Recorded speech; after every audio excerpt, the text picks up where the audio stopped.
sipas jush, Lacivita është regjizori, lobisti kryesor i Partisë Demokratike dhe ndjehet psikologjikisht në fushat dora e tij dhe forca e tij?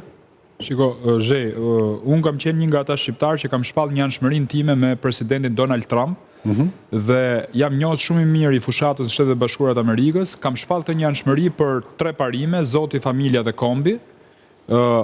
Shtetet Bashkuara të Amerikës po shkonin drejt një satanizmi dhe drejt prindit 1, prindit 2, një agjende majtiste që po shpërbënte atë që quhej bërthama dhe po vinte në pikpyetje mashkullin dhe femrën, sepse për ata kishte shumë gjini apo martesat me gjini të njëjta.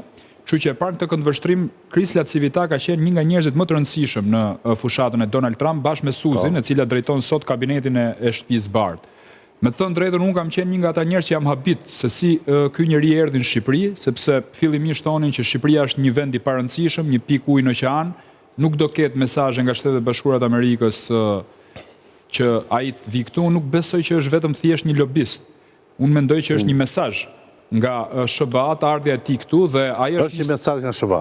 Besoj se po, sepse ai është elektorat dhe në Partinë Demokratike ndjehet kështu perceptohet. Patjetër, jo vetëm në elektorat PD-s, po edhe më gjerë. Pra po flasim edhe për më gjerë.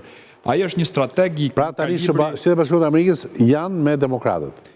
Shiko, unë nuk jam naiv domethënë që të pranoj këtë, por unë mendoj që leximi është i tillë. Shiko, unë mendoj që ardhja e tij në Shqipëri është një mesazh i qartë, duke pas parasysh që ai drejton edhe republikanët. Po njësën, ka në linjë, nëse ka rëndësi, ka në linjë private, apo ka në linjë republikane? Kris Lacivita ka shumë miq. Si funksionar Partisë Republikane? Ka shumë miq. Apo si këshilltar i paguar privat? Shiko, Kris Lacivita nuk besoj unë që ka nevojë për parat shqiptare. Nuk ka nevojë.